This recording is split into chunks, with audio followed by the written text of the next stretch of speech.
siang Bapak Ibu.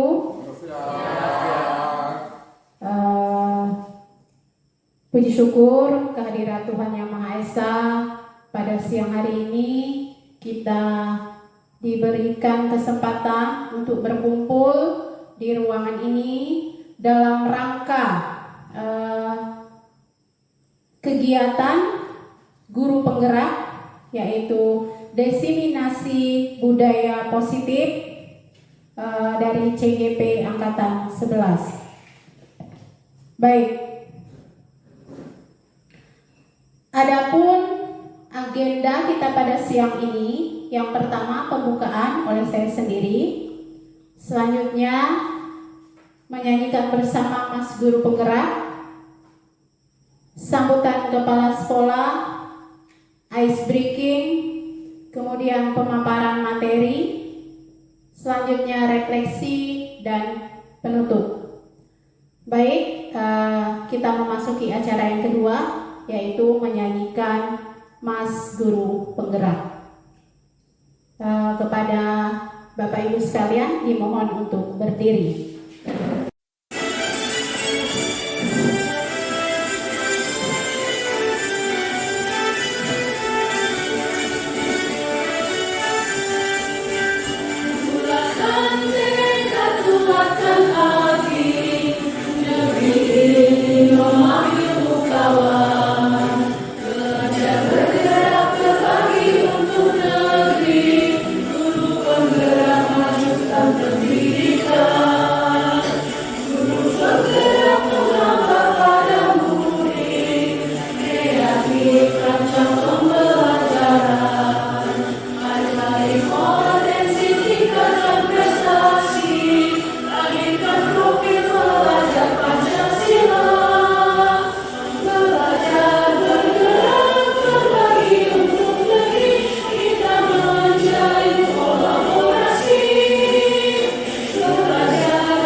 Bapak Ibu dipersilakan duduk kembali.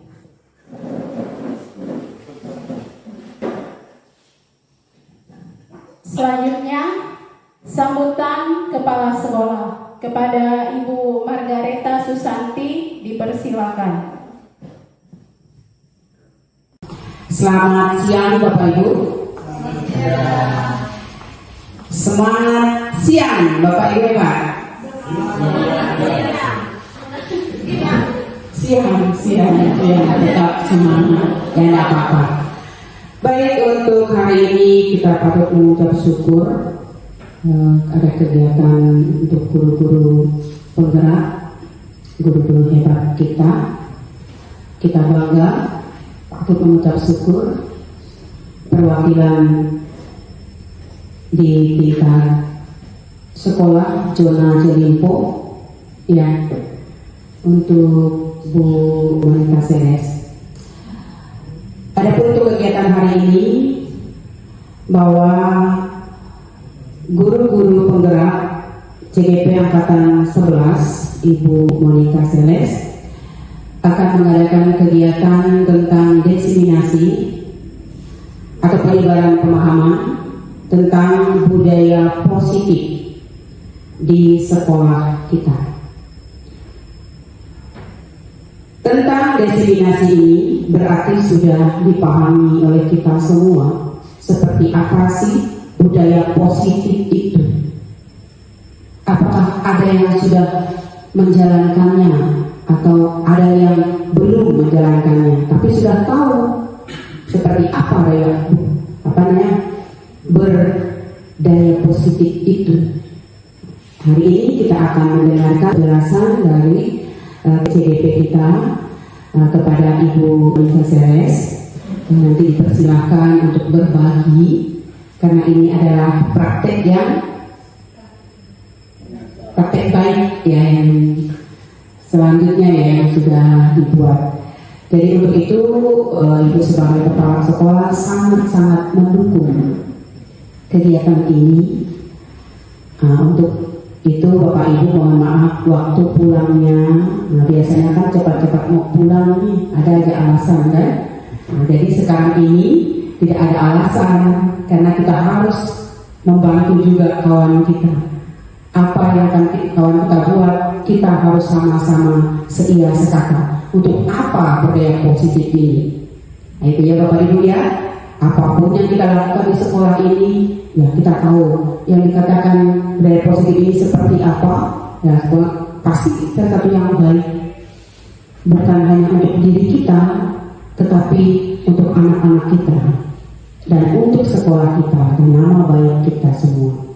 Jadi saya sebagai kepala sekolah sangat mendukung ya Bu Yeni dan Bu Monica Seles dan Bapak Ibu ya, kita dukung teman kita untuk menyelesaikan tugas ini. Inilah cara kita, hal yang positif kita mendukung. Walaupun harusnya kita pulang, tetapi ya kita harus sama-sama hari ini bersama dengan Bu Monica Seles. Kegiatan ini akan Ibu buka ya dalam nama Bapa, Putra dan Roh Kudus. Untuk diseminasi budaya positif di lingkungan sekolah Ibu buka. Jadi silakan mengikuti ya Bapak Ibu untuk kegiatan hari ini, dan Ibu Monica Seles silakan melanjutkan kegiatan. Adik Kak Kalima baca Monica Saruga Basengat Kak Jubata. Selamat siang.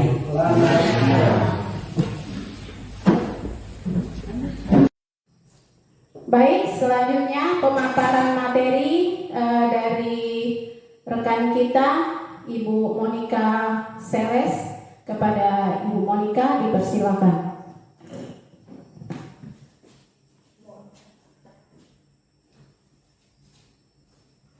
Selamat siang Bapak Ibu. Siang. Bagaimana? Masih semangat? Masih. Luar biasa. Baik, untuk menambah amunisi semangatnya, sebelum masuk ke materi, kita akan melakukan sedikit permainan. Apa itu? Kita akan bermain kalimat jika dan maka. Jadi seperti ini ya, satu orang nanti membuat kalimat jika ini, dia boleh menunjuk kawannya untuk melanjutkan dengan kalimat yang diawali dengan kata maka. Bagaimana? Bisa dimengerti?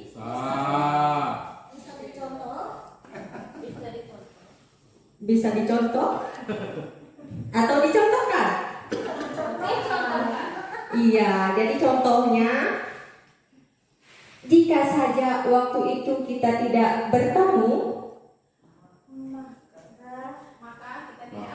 Pak Saga, silakan dilanjutkan. Maka kita tidak akan bertemu. Iya, maka kita tidak akan bertemu, kata Pak Saga. Sekarang Pak Saga boleh menunjuk satu kawan lainnya untuk membuat kalimat dengan kata jika.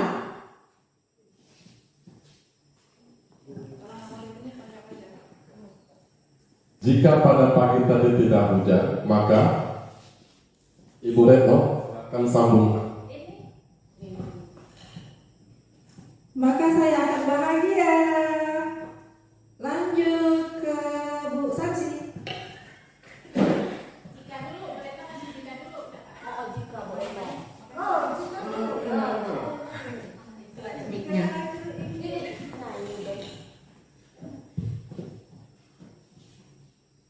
Jika saya malas ke sekolah, Maka Bu Retno akan dihukum. oh saya ya. Jika malas belajar, maka Melan, maka saya akan tidur. Jika saya pulang dengan banyak alasan, Bu Arven, maka saya bahagia. Jika saya sedih, Pak Sadam, Ya, boleh kita kasih kesempatan kepada yang belum ya.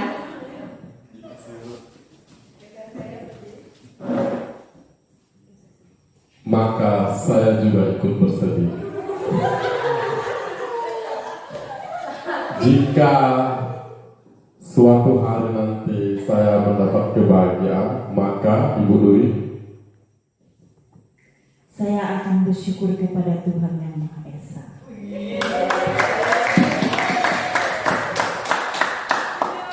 Jika saya ngantuk, maka saya Bu Eni. Saya harus minum kopi. Jika saya tidak menyiram bunga, Pak Jonathan.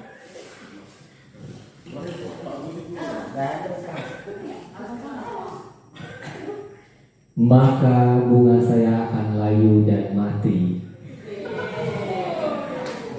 Jika saya pergi ke hutan, silakan Pak Budiman. Maka saya akan takut kena terkam harimau.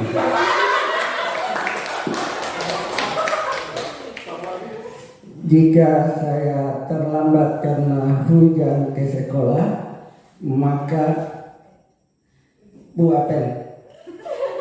saya balik ke rumah. Saya balik ke rumah lah. Hujan. Maka saya balik lagi ke rumah. Iya, luar biasa. Tepuk tangan untuk kita semua. Ya, adapun tujuan dari diseminasi kita pada hari ini adalah untuk menciptakan keseragaman, pemahaman, dan penerapan budaya positif di sekolah. Yang kedua, tujuannya adalah untuk menguatkan kolaborasi antar guru.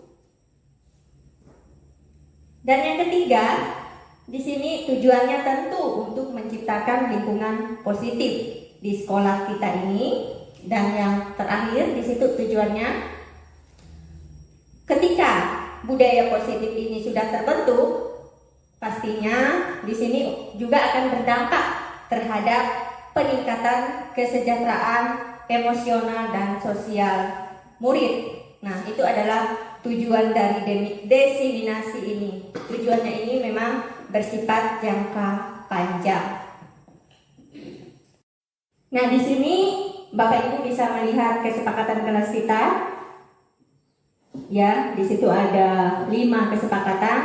Boleh ditambahkan apabila dirasa ada yang perlu untuk ditambahkan.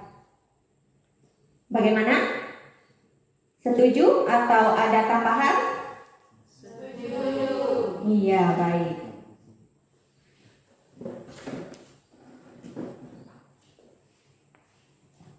Pada modul budaya positif, modul 1.4, di sini ada 7 materi atau konsep inti. Yang pertama adalah tentang pembelajaran dengan paradigma baru. Yang kedua, disiplin positif dan nilai-nilai kebajikan universal. Yang ketiga, teori motivasi, hukuman, dan penghargaan. Lalu yang keempat, ada kebutuhan dasar manusia. Selanjutnya yang kelima, ada posisi kontrol guru. Yang keenam, keyakinan kelas.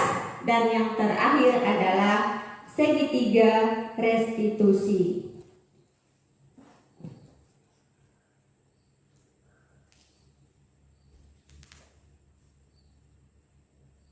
Adapun konsep pembelajaran paradigma baru ini adalah pembelajaran yang berorientasi pada penguatan kompetensi dan pengembangan karakter yang sesuai dengan nilai-nilai Pancasila. Lalu yang kedua, pembelajaran yang berpusat pada murid atau peserta didik. Kemudian yang ketiga di sini dari siklusnya itu mulai dari kurikulum pembelajaran sampai pada asesmennya, tujuannya itu adalah profil pelajar Pancasila. Dan di sini guru juga memiliki kebebasan, kemerdekaan untuk membuat rancangan pembelajaran dan asesmen yang sesuai dengan karakteristik atau kebutuhan peserta didik di sekolah masing-masing.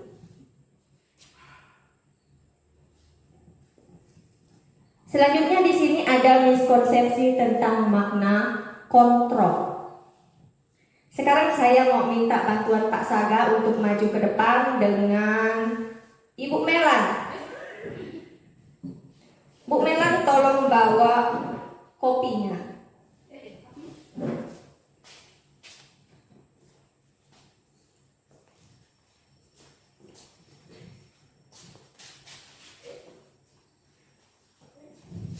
Ya, jadi di sini sudah ada dua tokoh kita, Pak Saga dan Ibu Melana. Jadi di sini instruksinya kita bisa melihat Ibu Melan di sini memegang 1 botol kopi. Nah, untuk selanjutnya di sini Pak Saga akan meminta kopi Ibu Melan ini. Pak Saga boleh merayu, boleh memaksa, boleh menjanjikan sesuatu agar Ibu Melan ini mau memberikan kopinya. Ya, silakan dua tokoh kita, Pak Saga dan Ibu Melan. Ibu Melan, saya melihat Ibu Melan sedang memegang 1 botol kopi. Sepertinya kopinya enak untuk diminum dengan kondisi yang panas, kemudian di siang hari begini memang cocok untuk minum kopi. Bolehkah berbagi sedikit untuk saya kopi tersebut? Atau bolehkah saya meminta semua dengan botol-botolnya kopi itu?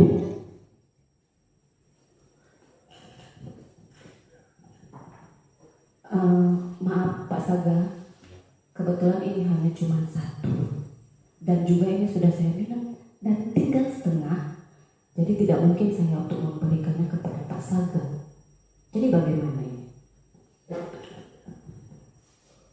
Walaupun sudah tinggal setengah kopinya tidak apa-apa. Baginya itu walaupun dia sudah setengah berarti sedikit saja supaya mata saya ini bisa kembali segar lagi untuk mengikuti kegiatan pada siang hari ini. Karena mata saya ini terasa cukup ngantuk kalau tidak minum kopi. Bolehkah kopi yang tinggal setengah itu untuk saya saja supaya saya bisa menikmatinya pada siang hari ini?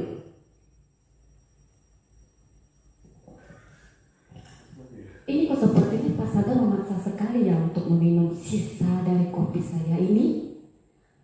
Ini jadi saya jadi bingung kenapa Pak Saga memaksa sekali, kan Pak Saga bisa beli di toko. Ya, karena memang kopinya ini sudah membuat saya kepingin untuk meminumnya. Jadi kalau saya pergi lagi ke depan untuk membelinya itu akan membutuhkan waktu yang lama, Ibu Melan. Jadi apakah boleh? Kalaupun boleh, harus boleh ya, tidak walaupun sudah 3,5, saya rasa bolehlah untuk berbagi kopi yang sudah tinggal setengah itu untuk saya juga meminumnya. Oke, sekali lagi saya tekankan ya Pak Saga, karena ini sudah sisa sedikit, jadi saya tidak akan memberinya kepada Pak Saga. Maaf. Ya, kalau sudah tidak bisa ya udah. Ya, berikan tepuk tangan untuk Pak Saga dan Ibu Melana.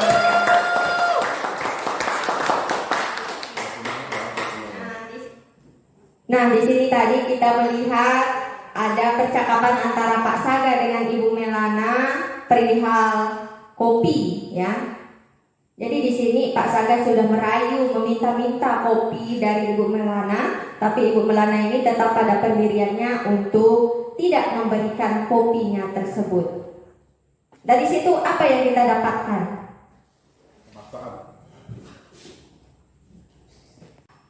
Bahwa kontrol itu letaknya ada pada diri kita sendiri, bukan pada orang lain, seperti itu.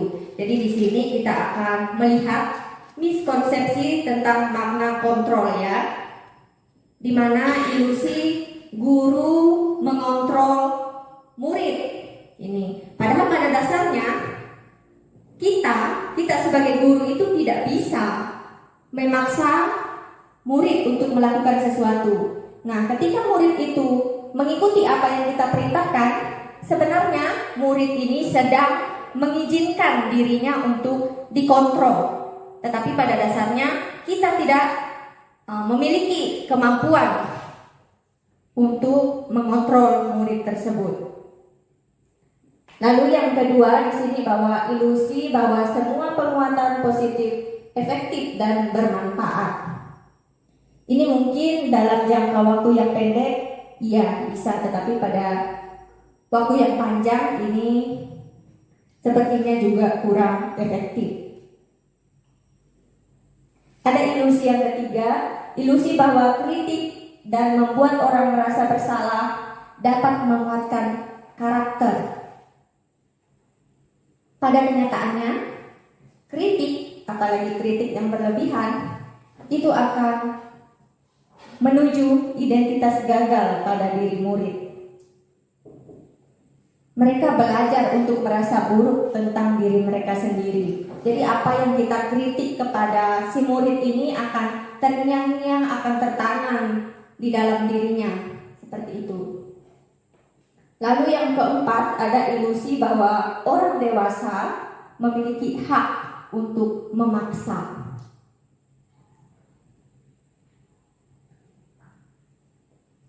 Nah, di sini kita akan melihat perubahan paradigma stimulus respon dan teori kontrol. Kita bisa melihat perbedaannya di sini. Dari anggapan yang sebelumnya kalau kebutuhan kita itu sama. Nah, teori kontrol melihat ini kebutuhan kita berbeda. Lalu untuk stimulus respon, semua orang melihat hal yang sama. Namun pada teori kontrol, setiap orang memiliki gambaran yang berbeda. Di sini Bapak Ibu bisa baca sendiri, kemudian kita bisa melihat di bagian 2 terakhir di situ untuk stimulus respon dikatakan saya bisa mengontrol orang lain, itu untuk stimulus respon. Tetapi teori kontrol melihat ini, Anda tidak bisa mengontrol orang lain. Kita bisa melihat adegan yang diperankan oleh Pak Saga dan Ibu Melana tadi. Jadi Pak Saga tidak bisa mengontrol Ibu Melana. Kalaupun Ibu Melana akhirnya misalnya mau memberikan kopinya, itu adalah karena Ibu Melana mengizinkan dirinya untuk dikontrol. Demikian.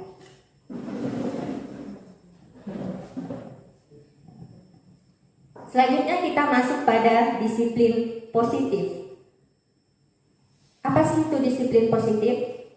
Nah, di situ kita bisa melihat bahwa disiplin positif itu adalah penerapan disiplin yang mengajarkan anak atau murid untuk bertanggung jawab dan menumbuhkan kesadaran diri berdasarkan nilai-nilai kebajikan. Kemudian disiplin positif ini juga merupakan salah satu cara untuk penerapan disiplin yang bertujuan menumbuhkan kesadaran serta memberdayakan peserta didik tanpa imbalan, penghargaan, ancaman ataupun hukuman.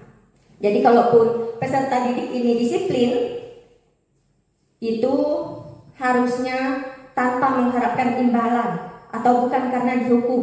Itu adalah disiplin positif. Disiplin yang motivasinya itu adalah motivasi yang berasal dari dalam murid ini sendiri. Selanjutnya ada nilai-nilai kebajikan. Nah, nilai-nilai kebajikan inilah yang dituju sebenarnya dari disiplin positif itu.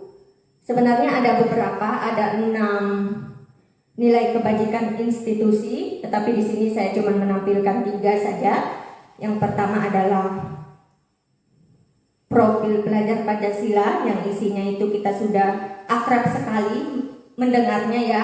Di sini ada beriman, bertakwa, kemudian berakhlak mulia, mandiri, bernalar kritis, berkebinekaan global, bergotong royong, dan kreatif. Selanjutnya dari institusi IBO Primary Years Program, di situ ada toleransi, kemudian ada rasa hormat, integritas, mandiri, menghargai, ada antusias, ada empati, ada keingintahuan, ada kreativitas, ada kerjasama, percaya diri, dan komitmen. Selanjutnya dari institusi di sini keterampilan hidup atau life skill. Yang pertama, nilai kebajikannya adalah dapat dipercaya. Kemudian lurus hati, pendengar yang aktif, tidak merendahkan orang lain, dan memberikan yang terbaik dari diri.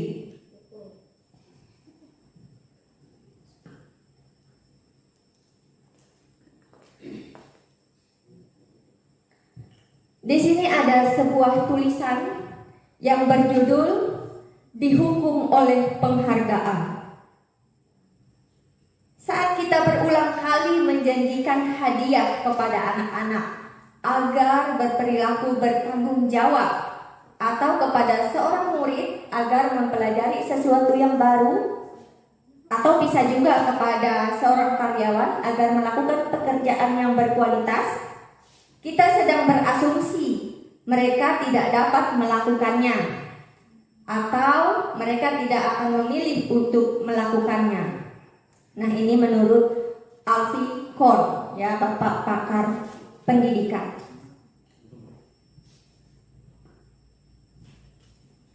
Selanjutnya ada pernyataan-pernyataan atau hasil penelitian yang dikumpulkan oleh Bapak pakar pendidikan ini. Yang pertama adalah mengatakan bahwa penghargaan ini memiliki pengaruh jangka panjang dan jangka pendek. Selanjutnya, penghargaan tidak efektif. Lalu penghargaan ini juga merusak hubungan. Yang ketiga, penghargaan mengurangi ketepatan. Lalu yang keempat, penghargaan menurunkan kualitas. Yang selanjutnya di sini ada penghargaan mematikan kreativitas, dan penghargaan ini menghukum.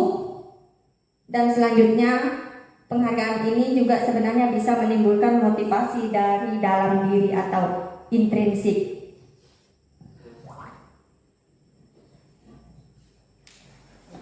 Selanjutnya kita akan masuk pada materi kebutuhan dasar manusia. Jadi ini adalah kebutuhan-kebutuhan yang ada pada tiap diri kita.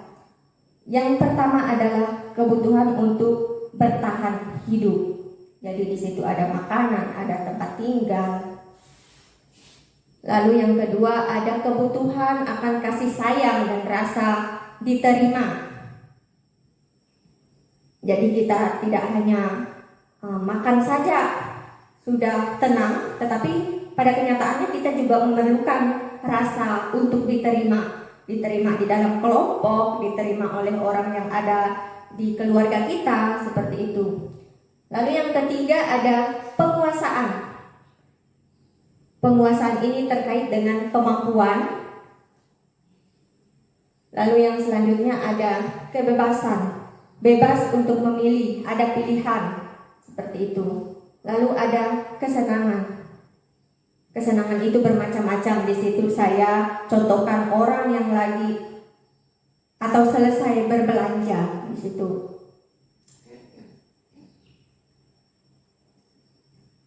Seluruh tindakan manusia memiliki tujuan tertentu. Jadi setiap tindakan kita, begitu juga dengan tindakan murid-murid kita, itu semuanya memiliki tujuan.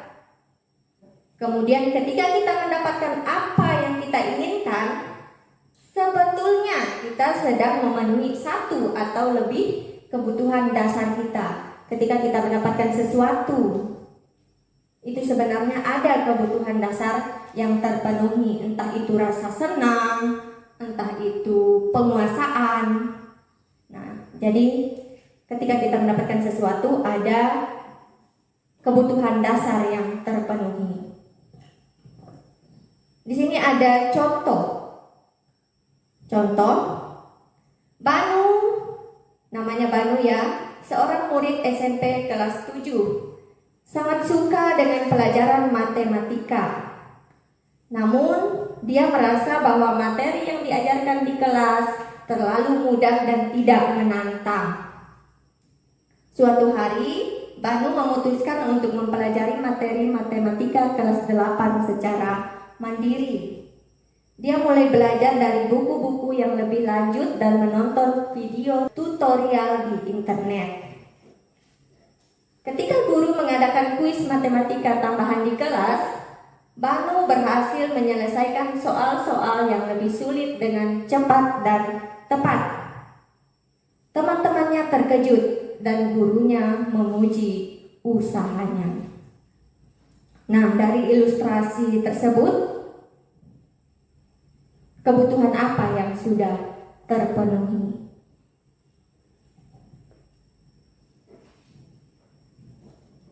Jadi Banu ini masih kelas 7 SMP sebenarnya, tetapi dia ini sangat menyukai matematika. Dia merasa pelajaran matematika di kelasnya itu kok mudah sekali, tidak menantang. Jadi dia yang masih kelas 7 sudah belajar materi kelas 8 dari internet, belajar mandiri.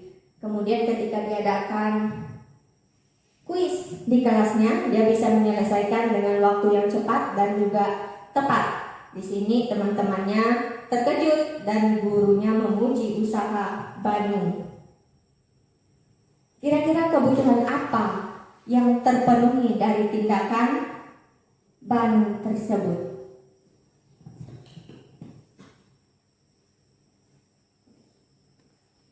Berikan pendapatnya. Ya, baik, terima kasih Ibu. Menurut saya dari ilustrasi tadi, jawabannya adalah penguasaan.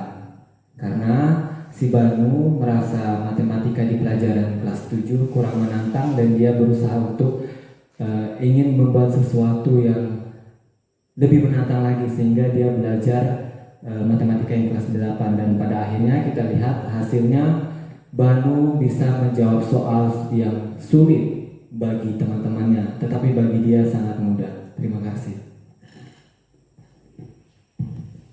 Terima kasih Bapak Jonathan. Ya, jawaban yang sangat tepat sekali. Jadi dari situ Banu rasa penguasaannya, rasa diakui itu terpenuhi, ya. Selanjutnya kita masuk pada motivasi perilaku manusia. Ada 3 motivasi yang mendasari tindakan manusia. Yang pertama adalah untuk menghindari ketidaknyamanan atau hukuman. Dan yang kedua, di situ untuk mendapatkan imbalan atau penghargaan dari orang lain. Seterusnya yang ketiga, terakhir, yaitu untuk menjadi orang yang mereka inginkan dan menghargai diri sendiri dengan nilai-nilai yang mereka percaya.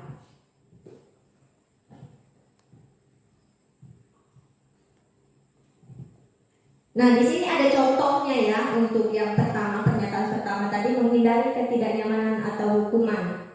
Di sini dicontohkan seorang karyawan datang tepat waktu ke kantor setiap hari karena takut akan teguran atau pemotongan gaji jika terlambat. Ini atas dasar menghindari ketidaknyamanan atau hukuman.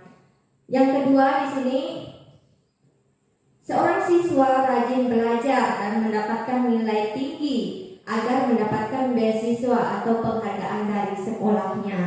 Nah, tindakan siswa ini adalah untuk mendapatkan imbalan atau penghargaan. Lalu yang ketiga di sini, seseorang yang secara rutin terlibat dalam kegiatan amal bukan untuk mendapatkan pujian dari orang lain, tetapi karena mereka ingin menjadi pribadi yang peduli dan dermawan sesuai dengan prinsip hidup mereka. Ini adalah motivasi untuk menjadi orang yang mereka inginkan dan menghargai diri sendiri. Selanjutnya kita akan melihat perbedaan antara hukuman, konsekuensi, dan restitusi. Di situ kita bisa melihat kalau hukuman itu bersifat satu arah, kemudian tidak terencana. Nah, ketika kita berhadapan dengan siswa yang bermasalah misalnya, kita secara refleks membuat hukuman untuk siswa tersebut, jadi tidak direncanakan sebelumnya. Lalu untuk hukuman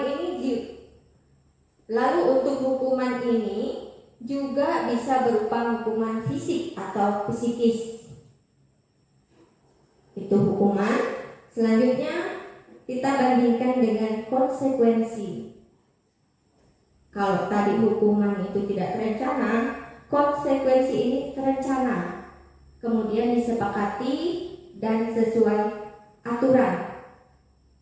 Meskipun pada kenyataannya di sini murid tetap saja dibuat tidak nyaman, dan sikap guru selalu memonitor murid.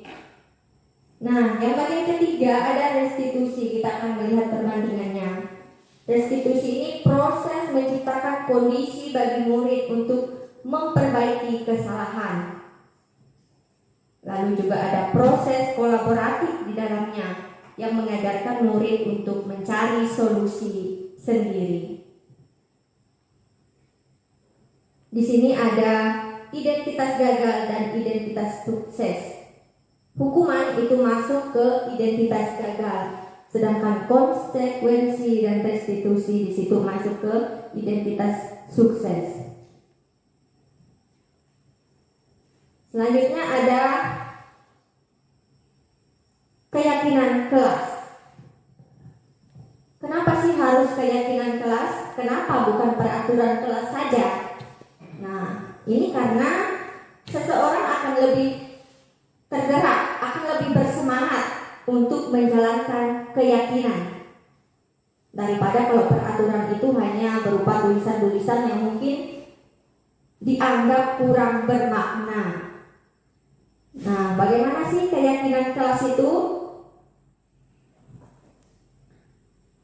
Keyakinan kelas yang pertama itu bersifat lebih abstrak. Kemudian berupa pernyataan-pernyataan universal, pernyataan-pernyataan umum. Lalu yang ketiga dibuat dalam bentuk kalimat positif. Jadi kalau misalnya tidak boleh membuang sampah sembarangan, kalimat positifnya kira-kira apa? Mungkin Bu Arten bisa memberikan pendapatnya. Baik, terima kasih atas kesempatannya. Tadi dicontohkan tidak buang sampah sembarangan ya. Tidak boleh buang sampah sembarangan. Kalimat positifnya mungkin menurut saya buanglah sampah pada tempatnya. Seperti itu. Terima kasih. Terima kasih Bu Alven, jadi sudah tepat sekali ya. Itu adalah kalimat positifnya. Jadi kita di dalam membuat keyakinan kelas bersama para murid itu harusnya menggunakan kalimat-kalimat yang positif. Kemudian selain itu juga mudah diingat dan dipahami. Lalu dapat diterapkan di lingkungan tersebut sesuai dengan lingkungannya. Semua warga kelas berkontribusi dalam pembuatan keyakinan kelas. Murid-murid itu dimintai pendapat, kira-kira apa yang perlu kita bikin kesepakatannya di kelas kita ini. Lalu yang selanjutnya, keyakinan kelas ditinjau dari waktu ke waktu. Apakah keyakinan kelas ini masih sesuai atau ada yang harus ditambah? Itu mengenai keyakinan kelas.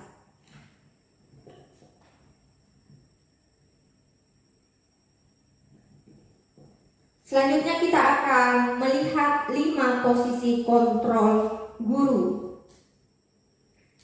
Posisi yang pertama di sini adalah sebagai penghukum, pembuat rasa bersalah, sebagai teman, sebagai pemantau, dan sebagai manajer.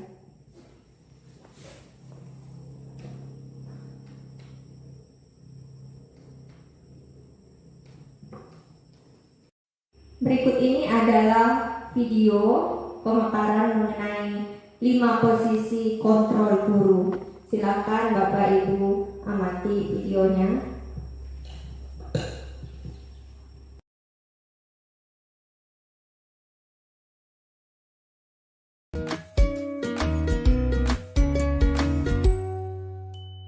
Salam bahagia Ibu dan Bapak guru hebat. Dalam penerapan disiplin positif restitusi, salah satu program yang dikembangkan adalah 5 posisi kontrol.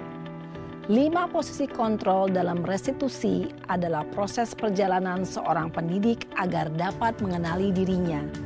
Pada video kali ini, kita akan membahas tentang 5 posisi kontrol yang dikembangkan oleh Diane Gosson dan contoh penerapannya.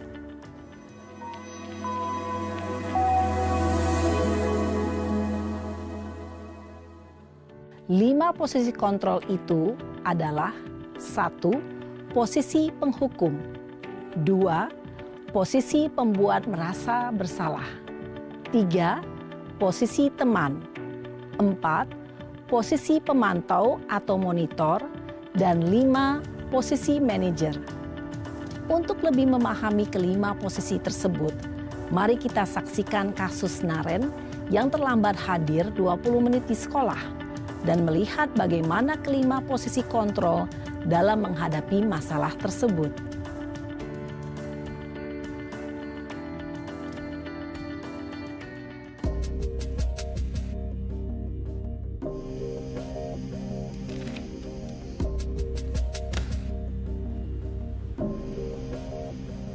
Naren! Sini kamu!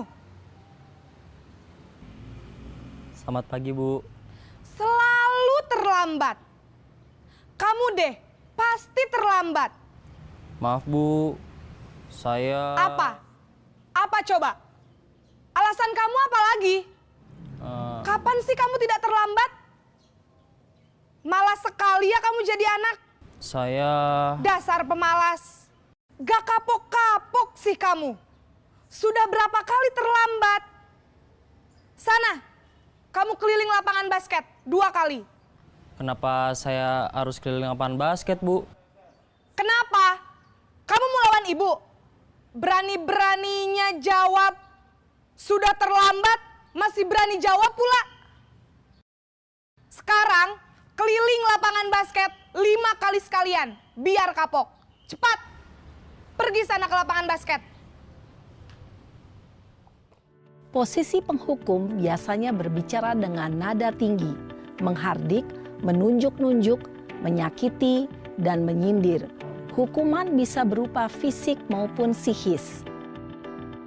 Ibu dan Bapak guru hebat, dampak yang terjadi pada murid ketika guru berada pada posisi penghukum adalah murid cenderung akan memberontak, bahkan menyimpan dendam.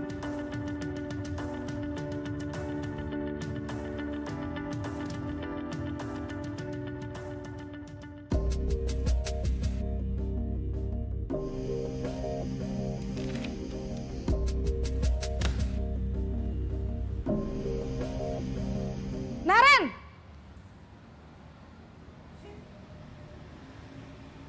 Selamat pagi, Bu. Naren. Kamu kenapa terlambat lagi, Nak? Ya Tuhan, Naren. Kamu senang ya bikin ibu susah ya? Kalau kamu terlambat lagi, nanti ibu yang ditegur bapak kepala sekolah, Nak. Disangka ibu tidak bisa membina kamu. Duh, gimana ini? Maaf, Bu. Duh, Gusti Naren. Kamu suka ya kalau ibu ditegur bapak kepala sekolah? Terus, sekarang ibu harus tulis apa ini di buku absen? Ini kamu sudah sering terlambat loh. Ibu harus apa coba? Maaf, Bu. Maaf sekali. Ya sudah, lain kali jangan bikin ibu susah lagi ya, Nak ya. Ibu tidak akan kuat lagi kalau kamu begini terus. Bisa jantungan kalau ibu ditegur bapak kepala sekolah. Sana cepat ke kelas. Maaf ya, Bu. Maaf sekali. Posisi pembuat rasa bersalah berbicara dengan nada tenang, cenderung lembut. Namun kata-kata yang diutarakan membuat murid merasa menjadi orang yang gagal. Memandang buruk dirinya sendiri, merasa tidak berharga, dan tidak sanggup membahagiakan orang lain. Ketika guru mengambil posisi pembuat rasa bersalah, murid akan menganggap dirinya yang bersalah dan ia akan menyimpan emosi negatif tersebut di dalam dirinya.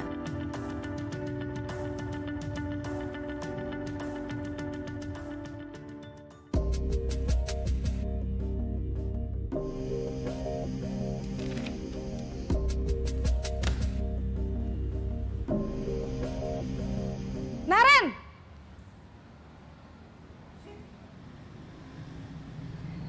Selamat pagi, Bu. Wah, sudah jam berapa ini, Nak? Terlambat lagi ya, sayang? Iya, Bu. Habis ibu saya lupa bangunkan saya, Bu. Kamu malah menyalahkan ibu kamu.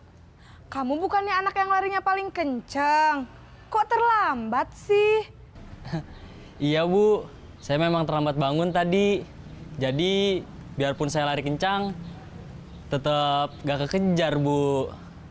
Ya sudah sana, nanti lain kali larinya lebih kenceng lagi ya. Biar gak terlambat lagi. Bikin seneng ibu, demi ibu. Bisa kan? Bisa lah, Bu. Ya sudah sana masuk kelas. Ibu beresin urusan absen kamu. Kamu ini ada-ada saja. Dalam posisi teman, guru berbicara dengan nada suara ramah, akrab, cenderung bersenda gurau untuk menjaga suasana tetap santai. Murid akan merasa senang, aman, dan akrab dengan guru. Identitas yang tercipta adalah identitas sukses atau berhasil. Namun, perlu diingat, karena ini masih dorongan eksternal, maka ada faktor ketergantungan dari murid kepada orang tertentu. Di sini guru absennya, sehingga di lain waktu murid bisa berperilaku baik, namun hanya kepada orang-orang tertentu saja.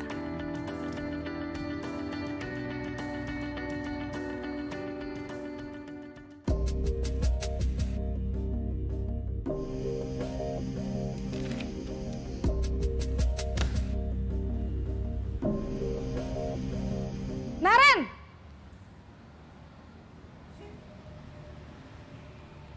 Selamat pagi, Bu. Naren, apa peraturan sekolah kita tentang jam berapa kita harus masuk sekolah, Nak? Kita harus di sekolah jam 7, Bu. Iya, betul. Sekarang sudah jam 7.20. Naren sudah tahu konsekuensinya jika terlambat hadir. Paham, Bu. Saya harus tinggal kelas pas jam istirahat selama 20 menit. Iya, benar. Konsekuensinya demikian. Jadi nanti jam 9.30 pas istirahat, kamu harus tinggal di kelas, kerjakan tugas tambahan untuk ketertinggalan kamu, ya. Baik, Bu. Posisi pemantau mengandalkan penghitungan atau data untuk mengontrol murid. Guru mengarahkan murid berdasarkan peraturan dan konsekuensi. Seorang pemantau menunjukkan bahasa tubuh dan ekspresi wajah yang datar dan cenderung formal.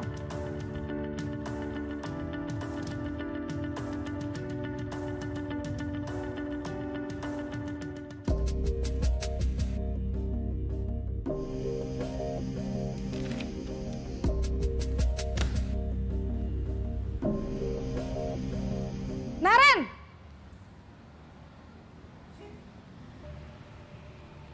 Selamat pagi, Bu. Selamat pagi, Naren. Maaf, Bu. Saya terlambat. Iya, sekolah masuknya jam 7, sekarang sudah jam 7.20. Jadi sekarang bagaimana ini, Naren? Maaf, Bu. Saya lupa setel alarm saya semalam. Baiklah, menurut kamu, keyakinan sekolah yang mana yang perlu kamu tingkatkan? Menghargai diri sendiri dan orang lain mungkin ya, Bu. Setuju. Jadi, apakah Naren meyakini prinsip saling menghormati tersebut? Iya, Bu. Saya meyakininya. Apakah Naren bersedia memperbaiki masalah keterlambatan ini? Bersedia, Bu. Bagaimana kamu akan perbaiki masalah keterlambatan ini? Saya akan coba untuk tidak lupa menyetel alarm saya, Bu. Baik, kalau Naren lupa menyetel alarm di rumah, ada orang yang kira-kira bisa bantu mengingatkan tidak? Ada, Bu. Kakak saya, Kak Ema.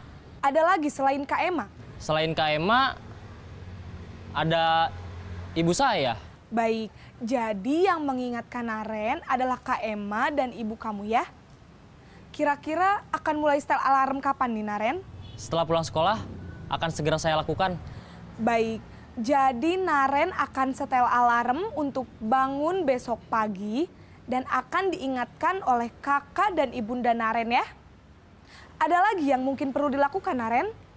Agar tidak terlambat bangun lagi. Tidak ada, Bu. Baik, Naren. Terima kasih untuk kerjasama kamu. Sekarang kamu perlu kembali ke kelas untuk belajar. Baik, Bu. Terima kasih.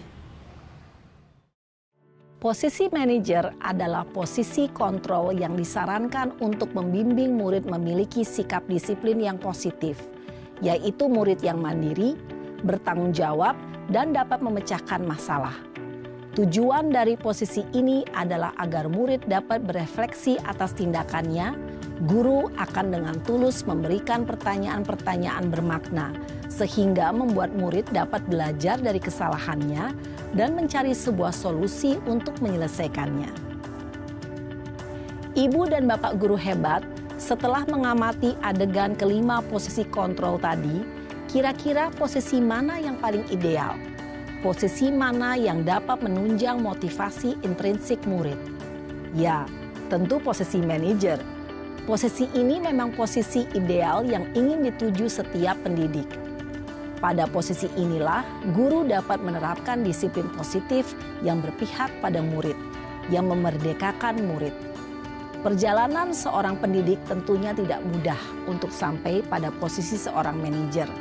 Namun, tujuan kita pasti, yaitu menciptakan murid-murid yang mandiri, merdeka, dan bertanggung jawab. Semoga penggambaran 5 posisi kontrol yang telah diperlihatkan ini dapat menjadi ajang refleksi bagi kita semua, agar dapat terus mengasah dan menerapkan disiplin positif yang memerdekakan murid. Mari terus berlatih dan bersemangat. Selamat menerapkan. Salam dan bahagia, Ibu dan Bapak Guru hebat.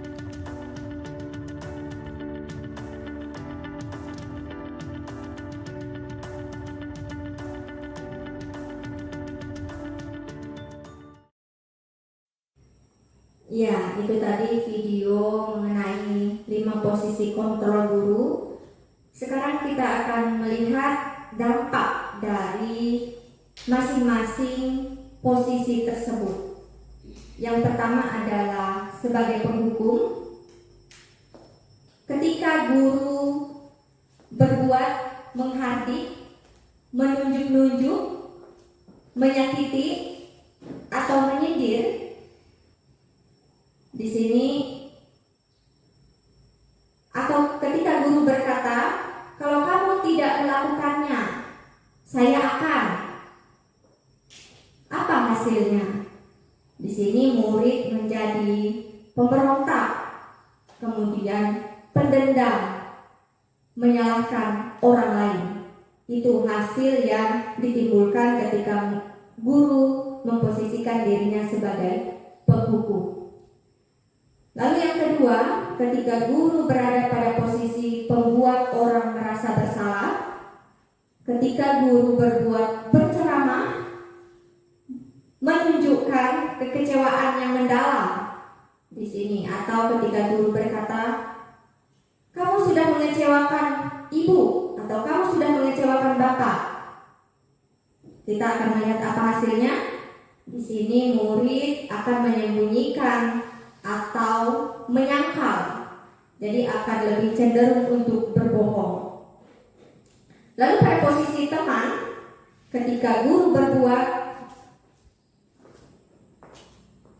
membuatkan alasan-alasan untuk murid-muridnya yang bermasalah tersebut, atau ketika guru berkata, lakukan untuk bapak atau lakukan untuk ibu, atau ya sudah, nanti ibu bantu, nanti bapak bantu untuk bereskan.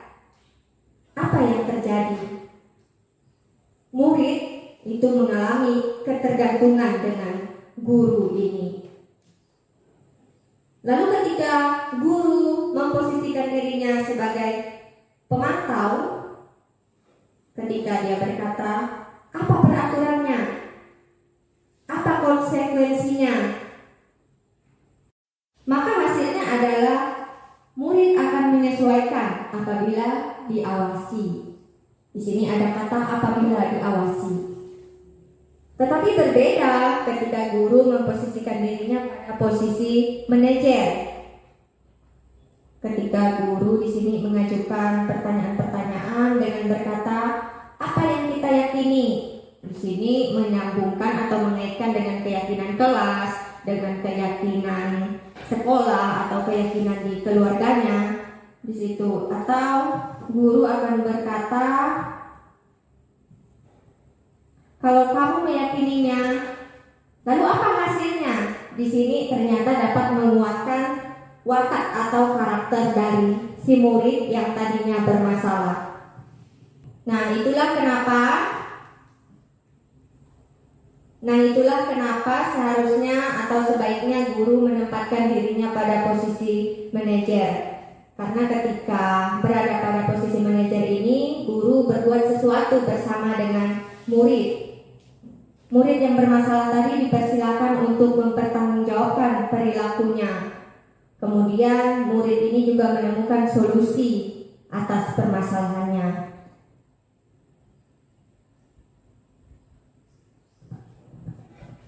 Selanjutnya kita akan melihat apa itu restitusi. Restitusi adalah proses menciptakan kondisi bagi murid untuk memperbaiki kesalahan mereka sehingga mereka bisa kembali pada kelompok mereka dengan karakter yang lebih kuat.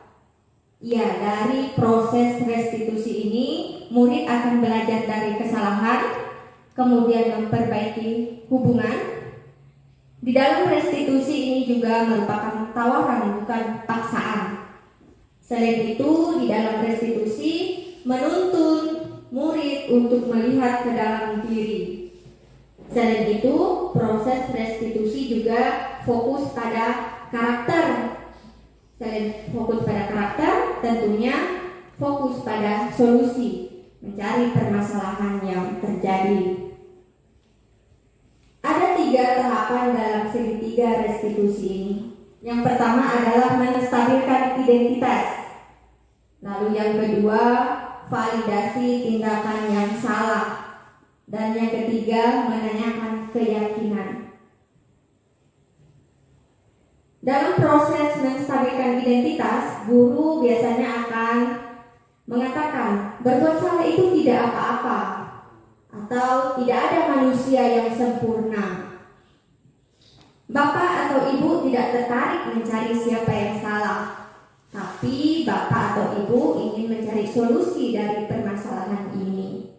Selanjutnya, pada validasi tindakan yang salah, guru itu akan mengatakan, padahal kamu bisa melakukan yang lebih buruk dari ini ya. Lalu, kamu pasti punya alasan mengapa melakukan hal itu. Kamu boleh mempertahankan sikap itu, tapi kamu harus menambahkan sikap yang baru. Nah, pada restitusi ini, khususnya pada validasi tindakan yang salah ini, sebenarnya bukan menyarankan guru berbicara ke murid bahwa melanggar aturan adalah sikap yang baik. Tetapi dalam proses ini, guru harus memahami alasannya dan paham bahwa setiap orang pasti akan melakukan yang terbaik di waktu tertentu. Di bagian ketiga dari restitusi adalah menghubungkan keyakinan yang dimiliki anak. Di sini diberikan pertanyaan-pertanyaan. Apa yang kita percaya sebagai kelas atau keluarga? Atau apa nilai-nilai umum yang telah kita sepakati? Atau kamu mau menjadi orang yang seperti apa? Itu adalah pertanyaan-pertanyaan yang akan diberikan pada saat menanyakan keyakinan. Jadi di sini guru akan menyesuaikan dengan kasus yang terjadi pada anak tersebut. Di bagian terakhir di sini ada refleksi. Ya, ini kita sudah sampai pada penghujung materi.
budaya positif. Untuk lebih dan kurangnya saya minta maaf. Selamat siang Bapak Ibu.